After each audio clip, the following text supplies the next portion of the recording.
একটু নাম শুনবো, একটু ভগবানের কথা শুনবো, তাহলে তাতে কি হবে না, তাতে আপনাকে যদি কেউ বলে যে কীর্তন শুনলে তোমার সব দুঃখ চলে যাবে, ভুল কথা বলছি। যতক্ষণ কীর্তন শুনবেন ততক্ষণ যদি হয়তো আপনি ভুলে থাকতে পারেন, আবার কীর্তন শেষে বাড়ি যাবেন, আবার দুঃখ যেমনকার তেমনি চলে আসবে। আপনাকে আপনার প্রারব্ধ কর্মের ফল ভোগ করতে হবে। আপনি যদি সকাল থেকে রাত্রি পর্যন্ত ভগবানের নিন্দে করেন, আর আপনার ভাগ্যে যদি লেখা থাকে যে আপনার চাকরি হবে, আপনি নিন্দে করলেও হবে। বলবেন প্রমাণ, না প্রমাণ হচ্ছে শিশুপাল ভগবান কৃষ্ণের পিসির ছেলে। শিশুপালের কাজই ছিল সকাল থেকে রাত্রি পর্যন্ত ভগবানকে ৯৯টা গালি দিতে। প্রতিদিন, একদিনও বাদ যেত না, ভগবান কৃষ্ণের নিন্দা করতেন তিনি। তাহলে কি শিশুপাল ভিখারি ছিলেন প্ল্যাটফর্মের? বললেন না, তিনি রাজা ছিলেন, চেদি রাজ্যের রাজা। চেদি রাজ্যের রাজা শিশুপাল। তাহলে রাজা মানে তার স্বাভাবিক একটা প্রভাব আছে, তার প্রতিপত্তি আছে, কিন্তু তিনি কৃষ্ণের নিন্দুক। তাহলে যদি মনে করেন যে কৃষ্ণের কথা শুনলে, তার নিন্দা করলে মনে হয় আমি হরিবল, আমার ডিমোশন হবে, বললেন না, আপনার প্রারব্ধ কর্মে যা আছে আপনি তা অবশ্যই পাবেন। যদি কোটিপতি হওয়া থাকে আপনি তাই হবেন, নিন্দা করলেও হবেন, স্তুতি করলেও হবেন। তাহলে কীর্তন শোনার ফায়দা কি, লাভটা কি? বলে কীর্তন শুনলে, হরি কথা শুনলে আপনার অন্তর আত্মা আনন্দিত হবে। আপনার অন্তর আনন্দিত হবে, যেটা অন্য জগতের কোনো কিছুতে আপনার আত্মার আনন্দ হবে না। আত্মার আনন্দ হবে কখন না, যখন পরমাত্মার কথা শুনবে। এই পরমাত্মার কথা শুনলে ভেতরে আনন্দ হয়, যে আনন্দটা জড় জগতের আর কোনো বিষয়, অর্কেস্ট্রা হোক, সিনেমা হোক, সিরিয়াল হোক, আপনার ভেতরটাকে আনন্দিত করতে পারবে না। একমাত্র ভগবানের গুণানুকীর্তন। হরি বল, রাধে রাধে। শ্রদ্ধেয় বাবা ঠাকুর, ভক্তিমতী মায়েরা, খেলাই বিনোদ খেলা গৌরব গোড়া বনমালী, বিপিনে বিহার করি ভকত মণ্ডল। আজকে তিনি কি করছেন না, গোলক থেকে বীজ সংগ্রহ করে কলির জীবের হৃদয় ক্ষেত্রে রোপণ করবার জন্য চৈতন্য ভগবান কৃপা করে আসছেন। ভগবান আসছেন কৃপা করে। যদি গোরা নাই আসিত, কি মতি হইত, আমি কেমনে ধরিতাম দে। যদি গোরা নাই আসিত, কি মতি হইত, কেমনে ধরিতাম দে। যদি গোরা নাই আসিত,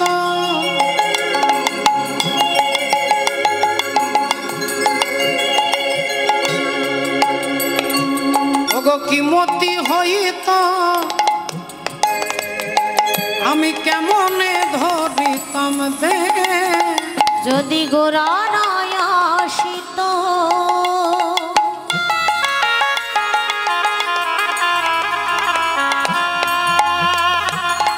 কি মতি হইত, কেমনে ধরিতাম দে। আরে শ্রীরাধার মহিমা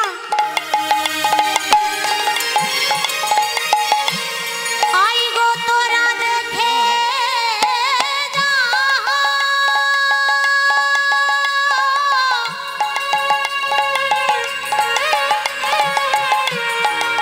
ও তোরা দেখে যা,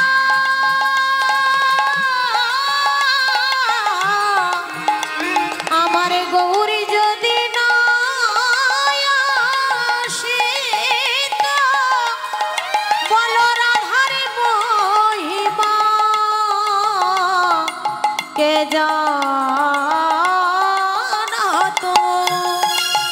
বলো বলো গোরা যদি নয় আসে তো। শ্রীরাধা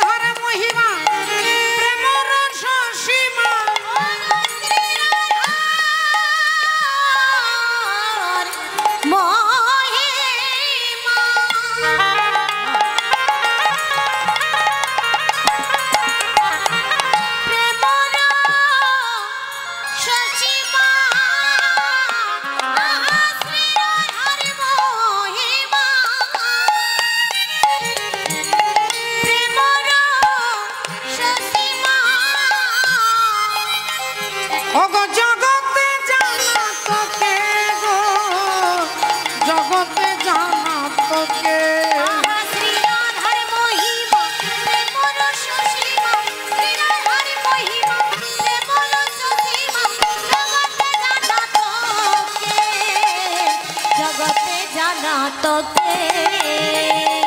কে জানাতো? কে জানাতো? বলো কে জানাতো? কে জানাতো? যদি গোরা নাই আসিত কে জানাতো? গোরা নয় আসিত কে জানাতো?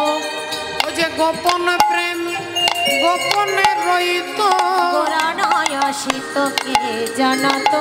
গোপন প্রেম গোপনে রইত। গোরা রাধার রসামৃত তত্ত্ব, গোপন প্রেম গোপনে রইত। রাধা রসা মৃত তত্ত্ব। গোপন প্রেম গোপনে রইত। রাধা রসা মৃত তত্ত্ব। গোপন প্রেম গোপনে রইত। রাধা রসা মৃত তত্ত্ব। গোপন প্রেম গোপনে রইত। রাধা রসা মৃত তত্ত্ব। গোরা নাই আসিত কে জানাতো? গোরা নাই আসিত কে জানাতো? জগতে জানাতো কে? জগতে জানাতো কে? আহা জগতে জানাতো কে? জগতে জানাতো কে? তাহলে জানানোর জন্য বোঝানোর জন্য ভগবান আসছেন। পরিত্রাণায় সাধুনাম বিনাশায় চ দুষ্কৃতম ধর্ম সংস্থাপনার্থায় সম্ভবামি যুগে যুগে। কুরুক্ষেত্রের যুদ্ধ শেষ হয়ে গেছে, পঞ্চপাণ্ডব জিতে গেছে। অর্জুন ভগবানের রথে বসে আসছেন। রথে বসে আস্তে আস্তে ভাবছে, অর্জুন নিজে নিজে ভাবছে যে আমারই জন্য এত বড় যুদ্ধটা জয়লাভ করেছে। আমি না থাকলে এই যুদ্ধে জয়লাভ করা সম্ভব হতো না। আমি ছাড়া এটা কখনোই সম্ভব হতো না। আমার জন্যই এটা হয়েছে। এখন রথে বসে নিজের প্রশংসা নিজেই করতে করতে আসছে। এমন সময় রথটা দাঁড়িয়ে গেল ঘরের কাছাকাছি। ভগবান বললেন, অর্জুন তুমি রথ থেকে নেমে বাড়ির ভেতরে চলে যাও। রথ থেকে নেমে বাড়ি চলে যাও। অর্জুনের হঠাৎ মনে হলো যে গাড়ির অনার আমি, গাড়িটা আমি, আমার গাড়ি, আমি তার মালিক। তাহলে আমি আগে গাড়ি থেকে নামবো কেন? আগে ড্রাইভার নামবে তারপরে তো নামবো। এটা তো সিস্টেম। আগে ড্রাইভার নামবে তারপরে আমি নামবো। তাহলে আমি আগে নামবো কেন? এটা অর্জুন মনে মনে ভাবছে যে ড্রাইভার হচ্ছে কৃষ্ণ। তাহলে কৃষ্ণ আগে রথ থেকে নামবে তারপরে আমি নামবো, নইলে তো আমার প্রেস্টিজ নষ্ট হবে। তাই বললেন, না না কৃষ্ণ এক কাজ করো, তুমি আগে নেমে যাও তারপরে আমি নামছি। ভগবান বললেন, না অর্জুন আগে তুমি নামবে তারপরে আমি নামবো। অর্জুন বললেন, না কৃষ্ণ আমি বলছি তুমি আগে নেমে যাও তারপরে আমি নামবো। ভগবান বললেন, না না আগে তুমি নামবে তারপরে আমি নামবো। অর্জুন বললেন, না তুমি আগে তারপরে আমি। ভগবান বলে তুমি আগে, অর্জুন বলে তুমি আগে। এর মধ্যে পেছন থেকে দাদা যুধিষ্ঠির চিৎকার করে উঠলেন, অর্জুন কৃষ্ণ যখন তোমাকে নেমে যেতে বলছে তখন তুমি আগে নেমে যাবে। কৃষ্ণ যখন বলছে তখন তুমি আগে নামবে তারপরে কৃষ্ণ নামবে। দাদা বলে দিয়েছে, দাদার উপরে কোনো কথা চলবে না, দাদার উপরে কোনো তর্ক চলবে না। অর্জুনের খুব রাগ হলো, একটু বিব্রত বোধ করলেন, একটু বিরক্ত হলো, একটু রাগ হলো, কিন্তু কিছু বলতে পারবে না। তাই রথ থেকে নেমে গটগট করে হাঁটতে হাঁটতে চলে যায়। আর ঘরের কাছাকাছি পৌঁছে গেছে, একটা পা ঘরের ভেতরে একটা পা বাইরে। রাস্তার চারিদিকে কেউ আসছে, কেউ যাচ্ছে, কেউ হাঁটছে, কেউ চলছে, কেউ বসছে, কেউ পিছন ফিরে আছে, কেউ তাকিয়ে আছে। এমতো সময় হঠাৎ করে অর্জুন সবাই শুনতে পাচ্ছে যেন একটা বোম ব্লাস্টিং হলো, একটা বোম ব্লাস্টিং হলো, একটা বোমা যেন ফাটলো। যারা হাঁটছিল তারা দাঁড়িয়ে গেল, যারা দাঁড়িয়ে ছিল তারা বসে গেল, যারা বসেছিল তারা উঠে গেল। অর্জুন ঘরে ঢুকছিলেন, তিনি সোজা পিছনে ছুট, পিছন ফিরে তাকিয়ে দেখছে অর্জুনের সুন্দর রথটা, ডিজাইনের রথ, সুন্দর নকশা করা রথটা ফেটে গিয়ে দাউ দাউ করে আগুন জ্বলছে। অর্জুনের রথ ফেটে গিয়ে ভেঙে গিয়ে দাউ দাউ আগুন জ্বলছে। অর্জুন ছুটে এসে গোবিন্দের কাছে হাত জোড় করে বলছে, কৃষ্ণ যে রথটা আমার রথ, আমার শখের রথ, সেই রথটা ভেঙে গেল, ফেটে গেল, আগুন ধরে গেল কেন? ওই রথে তো তুমি বসেছিলে, যে রথে তুমি ছিলে আমি ছিলাম, সেই রথটা ভেঙে গেল, ফেটে গেল কেন? ভগবান শ্রীহরি একটু মিষ্টি হেসে বললেন, অর্জুন যাদেরকে তুমি হারিয়েছ, যাদেরকে তুমি মেরেছ, কৃপাচার্য, দ্রোণাচার্য, বড় বড় বীর, বড় বড় যোদ্ধা, বড় বড় রাজা, যাদেরকে তুমি হারিয়েছ, তাদের একটা ঘাতক শক্তি এখনো পর্যন্ত ছিল। একটা অদৃশ্য ঘাতক শক্তি এখনো পর্যন্ত ছিল। তোমাকে মারবার জন্য তারা অপেক্ষা করছিল, কিন্তু মারতে পারছিল না, কারণ ওই রথে আমি বসেছিলাম। ওই রথটাতে আমি বসেছিলাম বলে ওই ঘাতক শক্তি তোমার ক্ষতি করতে পারছিল না। অপেক্ষা করছিল যদি তোমার আগে আমি রথ থেকে নেমে যেতাম, তোমার আগে যদি আমি রথটা ছেড়ে নেমে যেতাম, এই রথের সঙ্গে তুমিও ফেটে টুকরো টুকরো হয়ে যেতে। কুরুক্ষেত্রের যুদ্ধে জিতেছ তোমরা, কিন্তু জয়লাভ করার আনন্দটাকে উপভোগ করতে পারতে না, তার আগেই হরিবোল হয়ে যেতে। তাই তুমি বারবার বলছিলে কৃষ্ণ আগে নেমে যাও, নেমে যাও, নেমে যাও।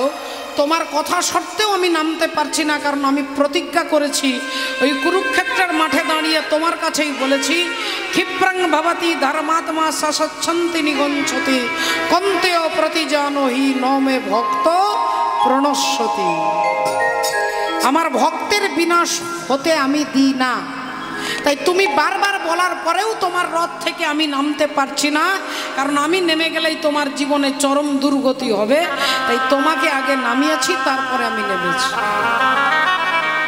একটু ভালো করে ভেবে দেখুন তো বাবা, আমরা মনে করি না যে সংসার মনে হয় আমারই জন্য চলছে। আমি না থাকলে মনে হয় সংসার ভেসে যেত, রসাতলে চলে যেত, ছেলে মেয়ে না খেতে পেয়ে হরিবোল হয়ে যাবে। আমারই জন্য চলছে, আমি না থাকলে হতো না। এ ভাবনাটা হচ্ছে অহংকারীর চিন্তা ভাবনা, অহংকার। সংসার আমি চালাই, আমি না থাকলে এই হরিনাম হবে না, এই কীর্তন হবে না আমি ছাড়া। এটা ভেতরে যখন অহংকার থাকে তখন এটা আমরা ভাবি। এই অর্জুনের অহংকার চূর্ণ বিচূর্ণ হয়ে গেল, তিনি গোবিন্দের চরণে আছাড় খেয়ে পড়ল। ভালো করে ভেবে দেখুন। তাহলে এই অহংকারটাকে দূর করবার জন্য, এর জন্য কোনো মেডিসিন, এর জন্য কোনো অপারেশন, এর জন্য বাহ্যিক জড়জগতের কোনো কিছু নেই। চৈতন্য ভগবান বললেন একটাই রাস্তা আছে, সেটা হচ্ছে হরি গুণ কীর্তনম, হরিনাম। এই নাম করতে করতে, তালি দিয়ে নাম করতে করতে আপনার ভেতরে যত দুর্গুণ সব একটু একটু করে চলে যাবে। দেখুন আজকে বৈষ্ণব পদকর্তা বলছেন, সুরধ্বনি তীরে আমার গৌর কিশোর সহচর গণ মিলি আনন্দে বিভোর। আজকে খেলা খেলছেন, খেলায় বিনোদ খেলা,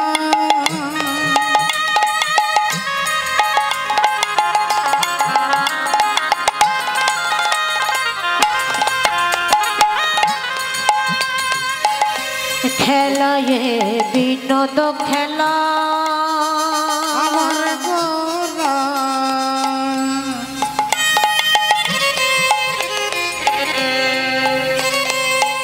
গোরা গোরা গোরা গোরা,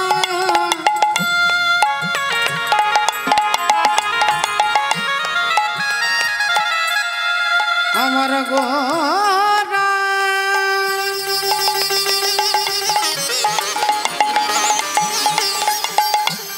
গোরা রে গোরা রে গোরা, আমার গোরা গোরা বনমালী বনমালী বনমালী, আমার গোরা বনমালী।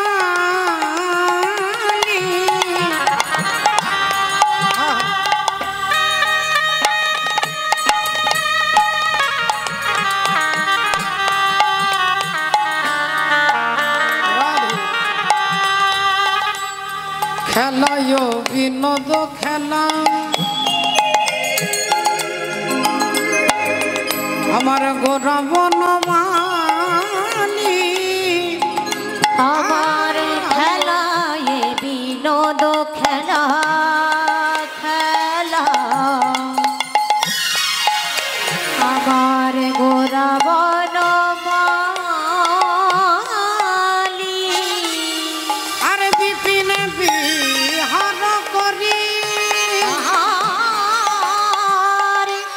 বিপিনে বিহার করে বিপিনে বিহার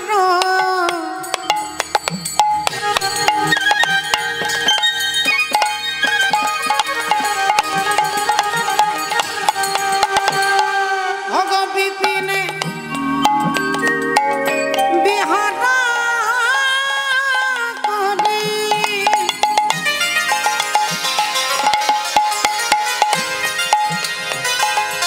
ভকত মণ্ডলী আর বিপিনে বিহার করে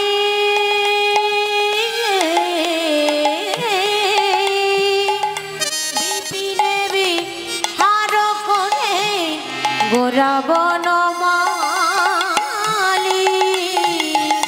গোরা বনমালী বলে খেলেছে হরি নামের খেলা খেলেছে হরি নামের খেলা দেখো খেলেছে হরি নামের খেলা খেলেছে হরি নামের খেলা ও যে ঘুচে যাবে ত্রিতাপে জানা খেলেছে হরি নামের খেলা ঘুচে যাবে ত্রিতাবি জ্বালা খেলেছে হরি নামের খেলা ও গো ঘুচে যাবে ত্রিতাপে জানা খেলেছে হরি নামের খেলা ঘুচে যাবে ত্রিতাবি জ্বালা খেলেছে হরি নামের খেলা ঘুচে যাবে ত্রিতাবি জ্বালা খেলছে হরি নামের খেলা ঘুচে যাবে ত্রিতাবি আজ জ্বালা খেলছে হরি নামের খেলা ঘুচে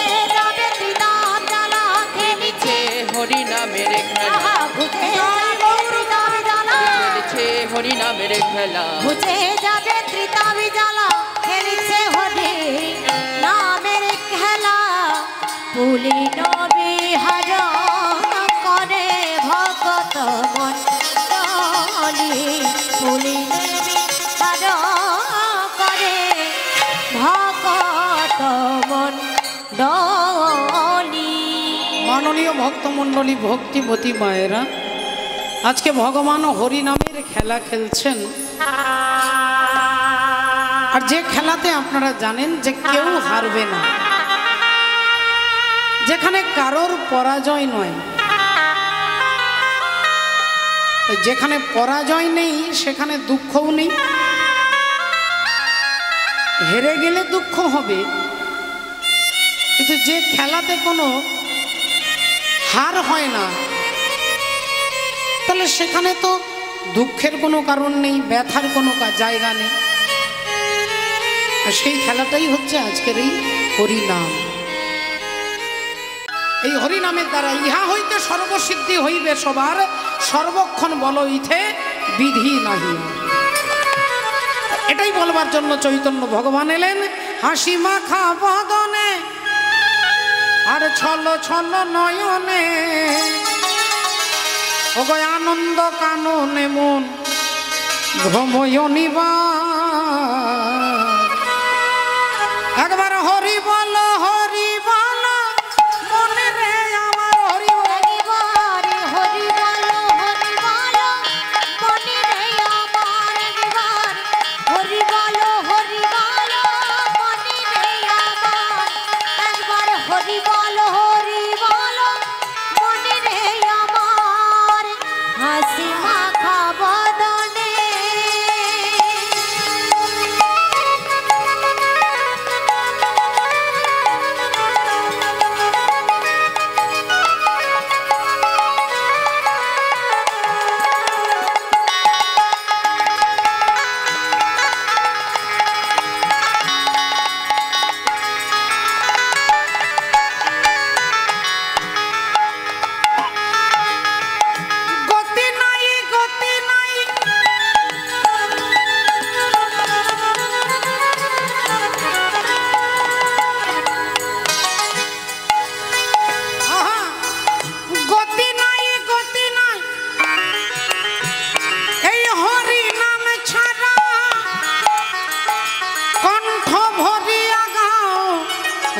আত্মহারা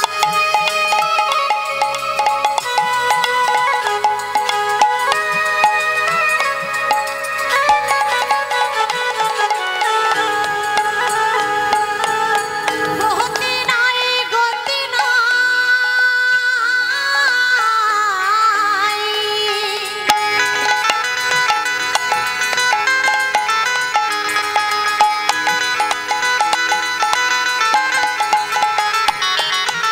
গতি নাই গতি নাই এই হরি নামে ছাড়া কণ্ঠ ভরিয়া গাও হয়ে আত্মহারা বলি ওই দেখো শ্মশানে কিবা রাত্রি দিনে ওই দেখো শ্মশানে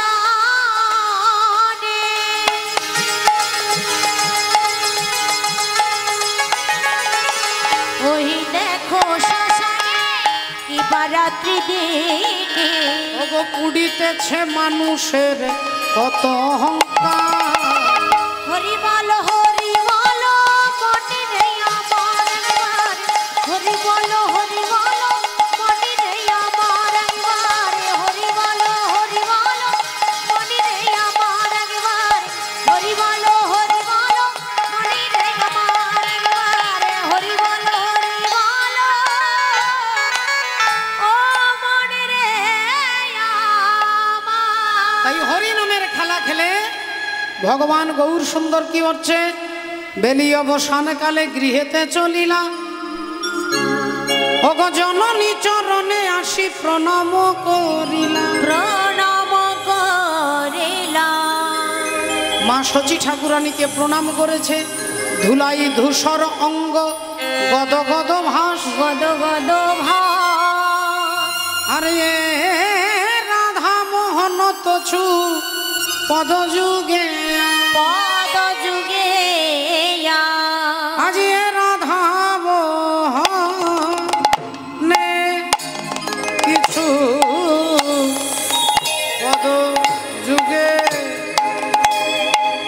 আস হে যে রাধা মোহনে কিছু পদ যুগে ও আসরে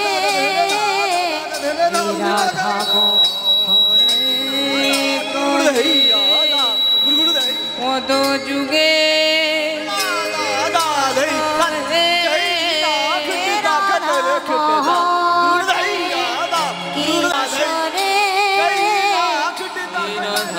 মোহন পদ যুগে আসহে রাধা মোহন কিছু পদ যুগে আসহে রাধা মোহনে কিছু জয় জয় জগৎ গুরু আদি গুরু তুমি বাঞ্ছা কল্পতরু করে পতরু সিক্ত কর তপ্ত মরু করুণা তোমার করুণা তোমার তুমি মাতা তুমি পিতা তুমি জগতের ত্রাতা কেহ নাই তোমা ভিন্ন যায়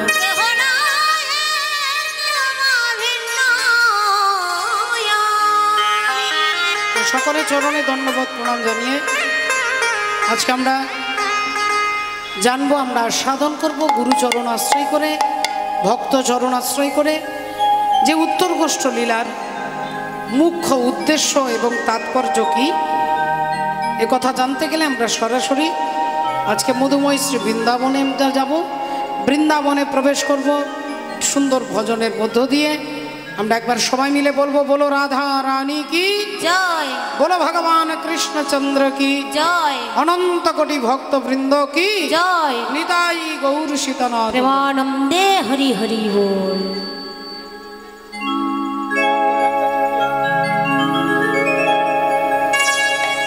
sa sa re ga pa ga ni da pa ga re ga pa ga re ga ga ga sa re ga pa ga re sa ni re ma pa dha pa ma ga re sa ni re sa रंग दे चुनरिया रंग दे चुनरिया रंग दे चुनरिया और रंग दे रंग दे रंग दे रंग दे रंग दे रंग दे रंग दे रंग दे और रंग दे चुनरिया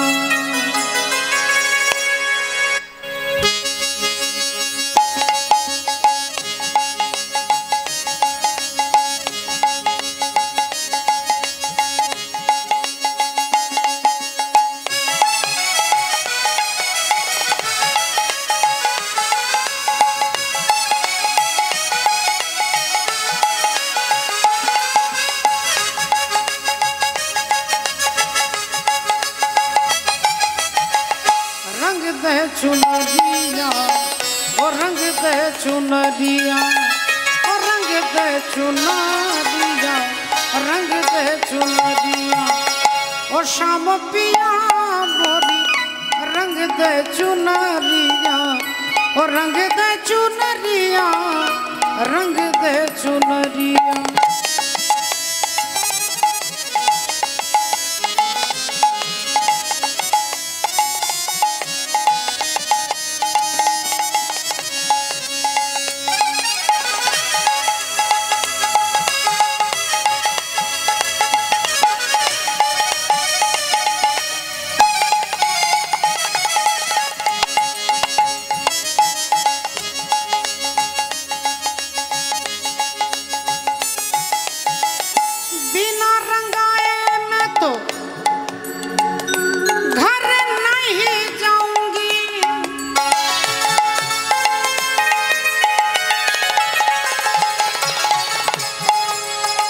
আমাকে রং না দিলে আমি বাড়ি যাব না বিনা রঙায়ে मैं तो घर नहीं जाऊंगी बीत ही जाए चाहे ये सारी उम्र ओ शाम पिया मोरी रंग दे चुनरिया शाम पिया मोरी रंग दे चुनरिया ओ रंग दे चुनरिया रंग दे चुनरिया रंग दे चुनरिया रंग दे चुनरिया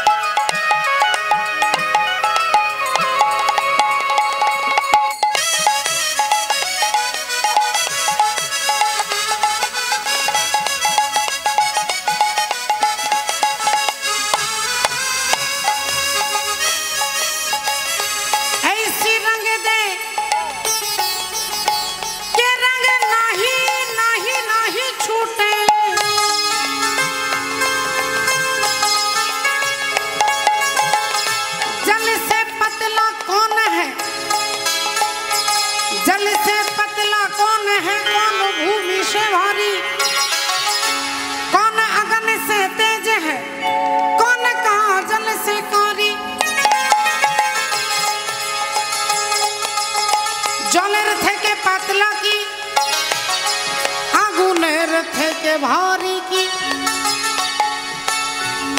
পৃথিবীর থেকে ভারী কি আগুনের থেকে তাপ কি থেকে কালো কি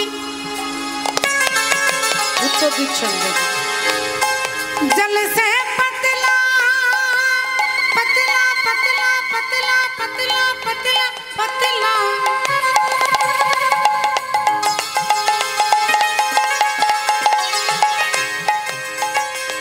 जल से पतला ज्ञान है और पाप भूमि से भारी